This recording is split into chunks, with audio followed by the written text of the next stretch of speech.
नमस्कार, मैं सृष्टि और आप देख रहे हैं हेलो नवलगढ़। आज अपन नवलगढ़ के अंदर नदीपुरा है, वहां पर पहुंचे हैं।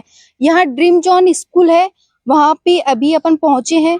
तो नया सेक्शन जो है वो स्टार्ट होने वाला है और कुछ पेरेंट्स जो है वो बच्चों को अभी स्कूल में जो है वो डलाएंगे। तो सबसे पहले पेरेंट्स के मन में ये सवाल उठता है कि हम लोग हमारे बच्चों को कहाँ पर भेजें, कहाँ सेफ है, क्योंकि हर पेरेंट्स जो है वो डरे हुए रहते हैं। तो ड्रीम जोन स्कूल जो है आपके बच्चों के लिए एक अलग ही जो फैसिलिटी, जो घर का माहौल है वो लेकर आया है। और अपन यहाँ पे जो ऑनर है उनसे भी बात करेंगे, बाकी कुछ पेरेंट्स से भी बात करेंगे, बच्चों से बात करेंगे, टीचर से बात करेंगे। कुछ विजुअल जो है हम आपको दिखाएंगे। हर पेरेंट्स जो है घर बैठे ये चीज देख सकेंगे कि स्कूल का माहौल जो है वो कैसा है। सर, एक चीज सबसे पहले कि अब बच्चे जो है वो पेरेंट्स बच्चों को लेकर आएंगे एडमिशन के लिए, तो क्या होता है बहुत सारी स्कूल के अंदर फीस वगैरह का सबसे ज्यादा रहता है कि भाई यहाँ पे फीस बहुत ज्यादा है, हम इस स्कूल में नहीं डलवा पाएंगे। और बहुत से पेरेंट्स ऐसे होते हैं जो आर्थिक स्थिति उनकी ठीक नहीं रहती है, तो यहाँ पे वो सब चीजें कैसे है? देखिए, मैं बताऊं, आपका प्रश्न बिल्कुल जायज़ प्रश्न है। आज के फाइनेंशियल जो आज का युग है उसके आधार पर जो आपने प्रश्न पूछा है, ये प्रश्न जैसे हम फील्ड में जाते हैं तो हमें बार बार ये सुनने को ही मिलता है। तो मैं आपकी जानकारी बता दूं कि पूरे नवलगढ़ में आरबीएस इंग्लिश मीडियम, जैसे कि हमारा जो स्कूल है 5 साल इसने कंप्लीट कर लिए हैं। 5 साल में सबसे ज़्यादा ग्रोथ सबसे कम समय में करने वाला एकमात्र जो स्कूल है नवलगढ़ क्षेत्र में वो ड्रीम जोन एकेडमी स्कूल है। फिलहाल आज की तारीख में अगर मैं आपको हमारी स्ट्रेंथ के बारे में बताऊं तो 8 तक हमारी 550 प्लस स्ट्रेंथ है। तो इस स्ट्रेंथ में कई फैक्टर हमारे काम किए हैं। आपने जो पूछा ये भी एक बड़ा इसका फैक्टर है कि फाइनेंशियली पेरेंट्स की सोच है कि मैं मेरे बच्चे को अच्छी शिक्षा दूं, लेकिन मेरी हालात ऐसे हैं कि मैं पे नहीं कर पाता हूँ फीस। तो हमारे सर जो हैं उनके बारे में इस विषय में, इस प्रश्न पर मैं ये बताना चाहूँगा कि हमारे सर बड़े ही रिलायबल हैं।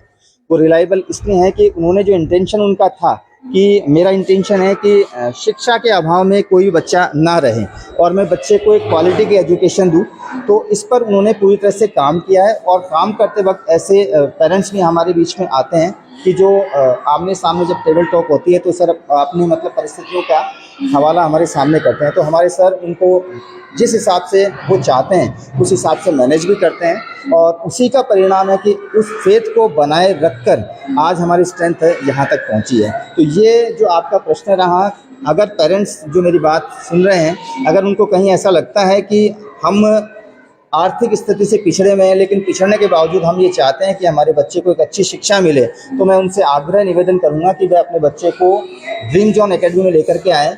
कम पैसों में आपके बच्चे को अच्छी गुणवत्ता वाली शिक्षा देना वो हमारा ध्येय है और वो हम देने में कामयाब होंगे। और आगे बढ़ते हुए मैं ये पूछना चाहूंगी कि जैसे कि बहुत से पेरेंट्स के मन में सबसे पहले ये रहेगा कि दूर से भी होंगे कुछ कि हम बच्चे को कैसे भेजें, कोई पेरेंट्स घर पे रहे नहीं रहे, तो संसाधन की जो व्यवस्था है वो कैसे है? देखिए, ऐसा है कि हमारे जैसे प्राइवेट व्हीकल्स हैं हमारे यहाँ पर, जैसे कम से कम 7 प्राइवेट व्हीकल्स हमारे हैं, उनको हमने हायर कर रखा है और वो लगभग सभी स्कूलों में इसी तरह का माहौल है। और इस बीच में मैं ये कह सकता हूँ कि बीच में यदि किसी बच्चे के साथ में किसी प्रकार का कोई इश्यू होता है, मेडिकल इश्यू हो जाता है, तो हम इन्फॉर्म करते हैं। इन्फॉर्म करने पर यदि पेरेंट्स नहीं आ पाते हैं तो हमारे यहाँ से स्टाफ मेंबर जो जिम्मेदार पर्सन है उनको भेज करके बच्चे को अपने घर तक भी पहुँचाया जाता है। ऐसी सुविधा जहाँ तक मेरी नोटिस में है वो मैंने अदर स्कूलों में नहीं देखा है। तो ये इस तरह से क्या होता है कि हमारा जिस तरह से ये कहा जाता है कि स्कूल जो होता है, स्कूल एक मैनेजमेंट प्लस टीचर प्लस बच्चे और साथ ही साथ पेरेंट्स से मिलकर के स्कूल का एक निर्माण होता है। तो उस निर्माण को पूरी तरह से भूमिका पूर्ण रूप में करने में हमारा हमेशा योगदान रहता है और यही विश्वास है पेरेंट्स का कि निरंतर हमारे पास में ग्रोथ होती रहे। मैं आपको अगर बताना चाहूँ कि जो कोरोना काल का जो समय था वो एक तरह से हर एक इंसान के लिए और प्राइवेट शिक्षा के लिए बहुत ही बड़ा संकट का समय रहता। उस समय हालात ये हो गए थे कि जो टीचिंग से जुड़े हुए जो भी लोग थे उन्हें पता न जाने कैसे कैसे काम करने पर वो मजबूर हो गए थे। लेकिन हमारा एकमात्र ऐसा स्कूल रहा था कि जिसमें कोरोना पीरियड में भी स्ट्रेंथ में इजाफा हुआ था। जहाँ तक मेरी जानकारी में है लगभग 73 स्टूडेंट्स कोरोना पीरियड में भी हमारे पास में बढ़े थे। तो ये कहीं ना कहीं एक विश्वास था और वो जो फाइनेंशियल जो अभी अब आपने मेरे से प्रश्न पूछा, वो दोनों मिला करके उस विश्वास पर खरा उतरने का हमने पूरा प्रयास किया। ये उसी का परिणाम है। और सर जैसे कि अलग एक्टिविटी, जैसे क्या होता है कि बहुत सी स्कूलों में हम ये देखते हैं कि सिर्फ पढ़ाई पढ़ाई पढ़ाई, सिर्फ बच्चों को टीचर यही कहते हैं कि नहीं आप सिर्फ बुक्स पे ध्यान दो, बुक्स पे ध्यान दो, अलग एक्टिविटी बच्चों को करवाते नहीं। तो यहाँ पे अलग एक्टिविटी जो है वो क्या है? देखिए, आपका प्रश्न बिल्कुल सही किया आपने कि जी हम लोग जब फील्ड में जाते हैं, पेरेंट्स भी हमारे पास में जब आता है तो केवल एक सोच ही लेकर के आता है कि मेरे बच्चे का एजुकेशन लेवल है वो अच्छा होना चाहिए। तो सबसे पहले हमारे सामने ये प्रायोरिटी रहती है कि बच्चे का एजुकेशन लेवल है वो कैसे इम्प्रूव करना है। लेकिन बच्चे का एजुकेशन लेवल इम्प्रूव करने के साथ साथ में जो अदर एक्टिविटीज़ हैं जैसे स्पोर्ट्स रिलेटेड हैं, तो इसमें हम लोग क्या करते हैं, प्रति वर्ष जब सेशन एंड से पहले, सेशन वैसे अप्रैल में एंड होता है लेकिन विंटर वेकेशन में हम 3 डेज स्पेशल बच्चों का स्पोर्ट्स एक्टिविटी रखते हैं, जिसमें बच्चों को लगभग जो भी गेम बच्चों की डिज़ायर पर बच्चों से पूछा जाता है कि आप कौन सा गेम खेलना चाहते हैं। उनको सभी का, जैसे मान लीजिए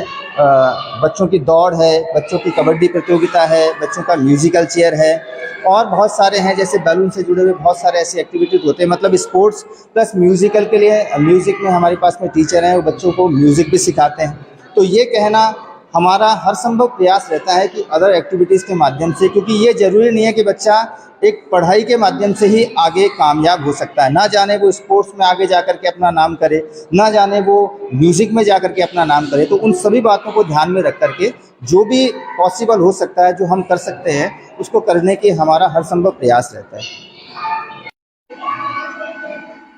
और सर फैसिलिटी की अपन बात करें तो जैसे पानी की रहती है, सबसे पहले पेरेंट्स की ये रहता है कि पानी की व्यवस्था कैसी है, और बच्चों का सबसे मेन चीज क्या रहती है, जैसे छोटे बच्चे हैं तो पेरेंट्स की ये रहता है कि हाँ हमारे बच्चे लंच खाएंगे नहीं खाएंगे, क्योंकि एक खाना पीना दूसरी सारी चीजें जितनी भी एक्टिविटी होती है वो एक बच्चा स्कूल में आके ही सीखता है। देखिए, ये जो है, जैसे आपने अभी लंच का मुझसे जिक्र किया, तो लंच के बारे में मैं आपको जानकारी दूंगा कि हमारे पीटीएम जो हेल्ड होती है, फर्स्ट जो पीटीएम से ही हम पेरेंट्स से हमारा संपर्क होना शुरू हो जाता है। तो बच्चों के विषय में पूरी जानकारी, जो भी कमियां हैं, जो भी खामियां हैं, वो सारी बातें पेरेंट्स के माध्यम से हमें सूचित हो जाती हैं। तो लंच का शेड्यूल हमारा ऐसा है कि जब भी रेसल्स होती है तो बच्चे रो बना करके हैंड वॉश करके आएंगे। पानी की व्यवस्था ऐसी है कि स्कूल का अपना नलकूप है, हैंड पंप है और अच्छे टेप्स वगैरह बच्चों के लिए लगाए हुए हैं। पानी की व्यवस्था अच्छी है। समर को लेकर के, जैसे मान लीजिए कि कूलिंग के आधार पर जैसे वो भी है, तो पानी की व्यवस्था अच्छी होने के साथ साथ में बच्चा जब लंच करने के लिए जब जाएगा तो अपने टीचर्स जो 4th पीरियड में हैं, तो वो 4th पीरियड के टीचर्स बच्चों के बीच में रहेंगे। वो भी अपना लंच बच्चों के साथ में करते हैं। एक टीम वर्क के रूप में जैसे वो पढ़ाने का प्रयास करते हैं, ठीक उसी टीम वर्क के रूप में वो बच्चों के साथ में अपना जो भी लंच है शेयर करते हैं। तो ये भावना एक ऐसी भावना है कि जिससे बच्चे आगे होकर के खुद टीचर्स के साथ बैठ करके, सर मैं ये लेके आया हूँ, मैम ये लेकर के आया हूँ, तो आपस में शेयर करके खाते हैं। तो इससे क्या होता है, वो कमियां कि मेरा बच्चा लंच लेकर के आया, वो कर पाएगा या नहीं कर पाएगा, वो प्रश्न रहता ही नहीं है। यानी वो प्रश्न रहेगा नहीं, केवल मात्र वो जो सोच पेरेंट्स की रहती है, उस सोच के आधार पर बच्चा करके जाएगा और बाकायदा उनका लंच फिनिश होने के बाद में बच्चा अपना टिफिन दिखाएगा कि sir I have done it. उसके बाद में ही वो क्लासरूम से बाहर जाएंगे। एक तरीके से टीचर जो है वो बच्चों के साथ जितना हो सके उतना जुड़ने की कोशिश करता है। और ये मैं सभी पेरेंट्स से भी ये चीज बोलना चाहूंगी कि एक बार ड्रीम जॉन स्कूल में एडमिशन के बाद की बात है, एक बार विजिट जो है वो जरूर करें। ड्रीम जॉन स्कूल के प्रिंसिपल जो है राजेंद्र सैनी जी, वो अपने साथ में मौजूद है। अपन उनसे भी कुछ बातें जो है वो करते हैं। नमस्कार सर। नमस्ते। हेलो सबसे नवलगढ़ पर आपका स्वागत है। आपका भी स्वागत है ड्रीम जोन स्कूल में। हेलो नवलगढ़ का स्वागत है। हाँ जी सर, पहले हम स्टार्टिंग से ये बात कर लेते हैं कि आज आपकी स्कूल को 5 साल हो गए हैं, तो 5 साल और एक ड्रीम जोन नाम रखना, तो ये सब चीजें कैसे आई आपके जो दिमाग में कि ड्रीम जोन ये नाम रखे हम स्कूल का, और फिर आज आपकी स्कूल को है जो 5 साल हो गई है, 8th क्लास तक ये स्कूल है, आगे आपने क्या सोचा है? देखो, 2018-19 से ड्रीम जोन स्कूल इस शिक्षा के क्षेत्र में अभूतपूर्व कार्य कर रही है। और मेरे दिमाग में, मेरे मन में एक विचार था कि नवलगढ़ में एक ऐसी संस्था का निर्माण किया जाए जो अन्य स्कूलों से अलग, बच्चों को हटके एक अलग शिक्षा प्रदान करे। उनको हर पढ़ाई के साथ साथ जो अन्य एक्टिविटी है उनका भी उनको अभ्यास करवाया जाए और 2018-19 से निरंतर मैं इस कार्य पर काम कर रहा हूं और मुझे इसमें सफलता मिल रही है। 2018-19 से हर साल बच्चों की जो ग्रोथ है वो हमारी स्कूल में होती है और जो पेरेंट्स हैं वो बिल्कुल हमसे संतुष्ट हैं और हमारे जो टीचर्स हैं वो भी बहुत अच्छी मेहनत कर रहे हैं और उसका प्रतिफल हमें मिल रहा है। तो सर अभी जैसे ये स्कूल 8 तक है, तो आगे आपने फ्यूचर में क्या सोचा है? देखो, स्कूल अभी 8 तक है और अभी ये 8 तक पूरी तरीके से स्टेबल हो चुकी है और अब 9, 10, 11, 12 जल्द ही हम शुरू करने वाले हैं और इसके साथ साथ हमारी जो डांस क्लासें हैं, कंप्यूटर क्लासें हैं, स्पोकन इंग्लिश है और बच्चों की अदर एक्टिविटीज उन पे और ज़्यादा फोकस किया जाएगा। क्या नाम है आपका? कृतिका, कौन सी क्लास में हो आप? यूकेजी। पोएम सुनाओ अच्छी सी। कौन सी पोएम आती है आपको? बताओ तो। सुना दो तो फिर। हाथी राजा बहुत बड़े, सूंड दिला के कार चले, हमारे घर पर आओ ना, हलवा पूरी खाओ ना, आओ बेटा कुर्सी पर, कुर्सी बोली चटपट। नमस्कार सर, क्या नाम है आपका? योगेश नाम है मेरा, और क्या सब्जेक्ट पढ़ा रहे हैं आप? इंग्लिश पढ़ाता हूँ मैं। इंग्लिश पढ़ा रहे हैं। तो सर ऐसा होता है कि हर बार हम देखते हैं बहुत सी स्कूलों में भी ये देखने को मिलता है कि सभी लोग टेंस पढ़ाते हैं और बच्चों की इंग्लिश जो है वो वहीं की वहीं टेंस तक ही सीमित रह जाती है। तो आप ऐसा बच्चों को क्या पढ़ा रहे हैं कि बच्चों की यहाँ से इंग्लिश भी स्ट्रांग हो रही है? देखिए हम यहाँ पे उनको टेंस पढ़ा रहे हैं, बाकी उनको जो वोकेबलरी होती है ना, क्लासेज होती है वो चलाते हैं बच्चों के लिए हम उनके, और जो ग्रामर होती है उनका अलग से बेस चलाते हैं ताकि बच्चे उसमें असर प्रोग्रेस कर सके उस वे में। अच्छा, तो बच्चों की कुछ डाउट्स होते हैं कि वो क्लियर होते हैं यहाँ पे? हाँ, वो आराम से होते हैं। बच्चे हम पूछते भैया आप हमसे पूछो, अब बच्चे पूछते हैं तो हम उनको आराम से यहाँ पे बुला के बोर्ड पे समझाते हैं हर तरीके से। क्या नाम है आपका? ललित किलानी, कौन सी क्लास में हो आप? 7th, सर क्या पढ़ा रहे हैं? इंग्लिश, इंग्लिश में कौन सा टॉपिक पढ़ा रहे हैं अभी? टेंस। टेंस पढ़ा रहे हैं। तो टेंस के अंदर बोर्ड पे नॉट प्लस यूज का लिख रखा है, तो ये वर्ब वगैरह आती है क्या आपको? यस। बताओ थोड़ा सा, फॉर्मूला बता दो। हैज या have plus subject plus not plus been plus verb की first form ING plus object plus since या for plus time plus question mark. ये आपने जो फॉर्मूला बताया ये कौन से टेंस का है? प्रेजेंट परफेक्ट कंटिन्यूअस का, इंटेरोगेटिव नेगेटिव का। ठीक है। नमस्ते सर, क्या नाम है आपका? नमस्ते, मेरा नाम कैलाश सावला है। आप मैथ पढ़ा रहे हैं बच्चों को? यस, कौन सा टॉपिक पढ़ा रहे हैं मैथ? मेरा टॉपिक है यूनिट नंबर 3 है और क्वाड्रिलेटर है। तो सर अब बहुत से पेरेंट्स ये वीडियो देखेंगे, हर पेरेंट्स के बच्चों के और पेरेंट्स के मन में सबसे पहला डाउट ये रहता है कि बच्चों को मैथ जो वो स्ट्रांग नहीं होता है बच्चों का, और अभी तो ये बच्चों की रूट है कि अपन इनको स्ट्रांग करेंगे, तो आप किस तरह से करते हैं? मैं इनको ज़्यादातर फॉर्मूले यूज़ करवाता हूँ और एग्जाम्पल वगैरह बताता हूँ इनसे, फिर इनको बोलता हूँ कि आप जितना हैंड प्रैक्टिस करोगे तब आपको सबसे ज़्यादा समझ में आएगा। जब तक आप अपने हैंड से प्रैक्टिस नहीं करोगे तब तक मैथ गायब हो जाएगी आपके दिमाग से। ये क्या नाम है आपका? माय नेम इज खुशी जांगीड़। कौन सी क्लास है ये? 8th। तो सर ने अभी आपको समझाया और अभी पढ़ाया है ना ये, तो और इतने में आपको समझ में भी आ गया? हाँ। अच्छा पढ़ाते हैं क्या सर? यस। क्या नाम है आपका? My name is Rohit. कौन सी क्लास में हो आप? 8th class. तो 8th क्लास में अभी सर आपको क्या पढ़ा रहे हैं? क्वाड्रिलेटर यूनिट 3 मैथ पढ़ा रहे हैं। तो आपको कुछ भी नहीं आता है, कुछ भी समझ में नहीं आता है, तो आप लोग सर से डाउट क्लियर करते हो क्या? Yes ma'am. और सर अच्छे से बताते हैं आपको? Yes ma'am. आपने एक हेलो नवलगढ़ पे कुछ दिन पहले एक वीडियो देखा था, जो एक बच्ची स्टिक लेकर स्टंट कर रही थी, तो वो बच्ची अपने साथ में ही अभी ड्रीम जोन स्कूल की वो बच्ची है। क्या नाम है आपका? My name is Bhavya Gujjar. कौन सी क्लास में हो आप? 8th class. तो वो स्टंट आपने ही किया था क्या? तो कहाँ से सीखा था वो, ये बताओ पहले। मैंने मेरे फादर से सीखा था। अच्छा, तो अभी सर क्या सब्जेक्ट पढ़ा रहे हैं आपको? सर हमें मैथ्स पढ़ा रहे हैं। तो कुछ भी आपको नहीं आता है, कुछ भी नहीं समझ में आता है, तो क्या सर डाउट क्लियर करते हैं क्या? हाँ सर, अच्छे से समझा देते हैं? अच्छे से समझाते हैं सर। और क्लास का बिहेव जो है, माहौल जो है टीचर का, वो कैसा है? वो एकदम अच्छा है। सब लोग अच्छे से ट्रीट करते हैं? नमस्ते मैम, क्या नाम है आपका? परिचय दीजिए। मेरा नाम कल्पना शर्मा है कौन सी क्लास में आप पढ़ा रही हैं अभी? मैं यूकेजी क्लास में पढ़ा रही हूँ। तो अभी जैसे बच्चों के एग्जाम हो गए होंगे, यस, तो अभी आप अलग बच्चों को क्या सिखा रही हैं, क्या एक्टिविटी करवा रही हैं? जैसे पोएम वगैरह इनको लर्न करना है, बच्चों को बोर्ड से राइट करना है, वो सब हम लोग सिखा रहे हैं। अगर कोई पेरेंट्स अब देखे यहाँ पे, तो अब वो बच्चों का एडमिशन करवाए, तो इस स्कूल के अंदर ऐसा क्या है कि बच्चे पेरेंट जो है वो खुद आकर यहाँ पे बच्चों का एडमिशन करवाए? कुछ अलग चीज जो बताइए। अलग चीज ये है कि जब गार्जियन आते हैं तो हमारे बच्चे सब गुड मॉर्निंग वगैरह, सब छोटे से छोटे बच्चे हमारे खड़े होकर गुड मॉर्निंग विश करते हैं। अलग ये है कि अच्छे से बैठते, लिखना वगैरह सब ये सब करते हैं। क्या नाम है आपका? यशस्वी।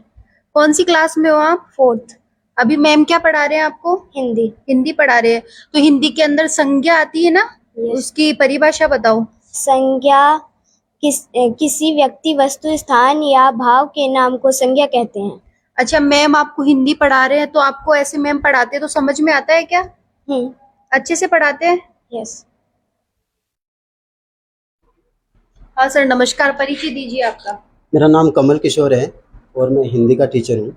हिंदी के अंदर सर अभी जैसे हमने बच्चे से भी बात करी तो वो बता रहे हैं कि दोहे पढ़ा रहे हैं, तो क्या होता है हिंदी के अंदर हम दोहे पढ़ाते हैं बच्चों को, तो वो एक एक चीज जो है वो हम एक्सप्लेन नहीं कर पाते हैं बच्चों को, क्योंकि एक एक शब्द के उनको अर्थ जो है वो एक्सप्लेन करने पड़ते हैं अपन को, तो वो कैसे करते हैं आप? वो ये कहते हैं कि जैसे पूरा दोहा है, जैसे एक लाइन हो गई, बुरा जो देखन में चला बुरा न मिलिया कोई, तो मैं सबसे पहले उनको कि भाई बुरा बुरा का मतलब क्या होता है, ठीक है ना, बुरा तो ये कोई सब चीजें जैसे कि आप एक्सप्लेन करते हैं तो बच्चों को अच्छे से समझ में आता है या नहीं आता, या फिर वो आपको पूछ लेते हैं? नहीं पूछते हैं, जिसके कोई डाउट रहता ना तो वो खड़ा होकर मुझसे पूछता है और फिर मैं उसको अलग अलग तरीकों से उसको मैं बताता हूँ, फिर उसके वो लर्न होता है। अच्छा, मतलब कि साथ ही साथ में जैसे आप पढ़ाते हैं वैसे वैसे बच्चों की याद भी होते हैं? हाँ, याद होते हैं और उनको राग से हम बुलाते हैं, क्योंकि कोई भी यदि मान लो हम पोएम, कोई कविता या कोई दोहा होता है ना, यदि श्लोक यदि हम उसको राग से गा के बोलेंगे ना तो बच्चे ज्यादा जल्दी कवर कर पाते हैं, लर्न हो जाता है उन्हें। जैसे हम कोई प्रेयर गाते हैं, रोज हम लयबद्ध गाते हैं ना, तो बच्चों के याद हो जाते हैं ऑटोमेटिक। इसी प्रकार से उनको लयबद्ध करवा के, और अभी भी मैं करवा रहा था, 3 मैंने अभी करवाए, तो अधिकांश बच्चों के वो याद हो गए।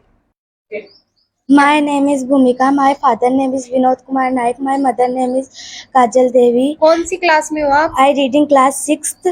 सर क्या पढ़ा रहे हैं अभी? हिंदी। हिंदी के अंदर कौन सा टॉपिक पढ़ा रहे हैं? नीति के दोहे। दोहे पढ़ा रहे हैं, तो दोहे आपको याद है क्या कोई? हाँ। सुनाओ। बुरा जो देखन में चला बुरा न मिलिया कोई, जो दिल खोजा अपना मुझसे बुरा न कोई। क्या नाम है आपका? My name is Nikita. क्या पढ़ा रही हैं अभी? मैं अभी साइंस पढ़ा रही हूँ उन लोगों को। तो मैम जैसे साइंस आप पढ़ा रही है बच्चों को, तो ऐसा होता है कि अपन 5th क्लास से, अभी ये 5th क्लास है, तो साइंस जो है अपन एक रूट जो होती है यहाँ से बच्चों की स्ट्रॉन्ग करते ये हैं, बेस है इनका। बेस है। तो आप बच्चों को किस तरह से ट्रीट करते हैं, किस तरह से पढ़ाते हैं? कुछ समझ में नहीं आता है तो वो आपको क्या पूछते हैं? एक्चुअली मैंने सबको पहले से ही बता रखे, कुछ नहीं आए तो पहले ही पूछ लो ताकि तुम्हारा बेस स्ट्रांग हो सके। जैसे प्लांट्स वगैरह का रहता है, अगर हम लोग इनिशियली बता देते हैं तो इनको चेन वगैरह सिंप्लीफाई हो जाती है, अगर आगे जाके बताएंगे तो ये खुद ही हेजिटेट करेंगे। क्या नाम है आपका? आरव। कौन सी क्लास में हो आप? 5th class. 5th क्लास में हो। तो मैम क्या पढ़ा रहे हैं अभी आपको? साइंस। साइंस में क्या टॉपिक पढ़ा रहे हैं आपको? Food chain. फूड चेन पढ़ा रहे हैं, तो उसके बारे में कुछ बताओ। Grass is the producer and grasshopper is a primary consumer, and then frog is the secondary consumer, snake is tertiary consumer, and the final consumer is eagle, and in last decomposer is fungi. क्या नाम है आपका? Trisha. कौन सी class में हो? 5th. Ma'am क्या पढ़ा रहे हैं अभी आपको? मैम तो एक्वेटिक प्लांट। अच्छा, मैम जो पढ़ाते हैं आपको, साइंस पढ़ा रहे हैं ना, तो साइंस पढ़ाते हैं तो आपको समझ में आता है क्या अच्छे से? Yes ma'am. मैं सभी पेरेंट्स से कहना चाहूंगी कि एक बार स्कूल के अंदर विजिट जो है वो जरूर करें, और हमने विजुअल से भी आपको दिखाया है, मैंने बच्चों के बीच में जाके बात भी करी है, उनसे बच्चों से भी बातचीत करी। एक टीचर्स का जो शेड्यूल है, उनका भी ड्रेस कोड जो है वो भी काफी अच्छा है यहाँ का। बाकी बच्चों से भी अपन ने बात करी है, हर बच्चों के अंदर अलग अलग टैलेंट है और हर तरह की एक्टिविटी जो है वो यहाँ पे मिल जाएगी। पेरेंट्स निष्फिक्र होकर अपने बच्चों का यहाँ पे एडमिशन करवा सकते हैं। और हेलो नवलगढ़ के साथ में ऐसे ही बने रहें और कमेंट बॉक्स में जरूर बताएं आपके आसपास की कोई घटनाएं, कुछ अच्छी चीजें हैं जो हमें कवर करनी चाहिए,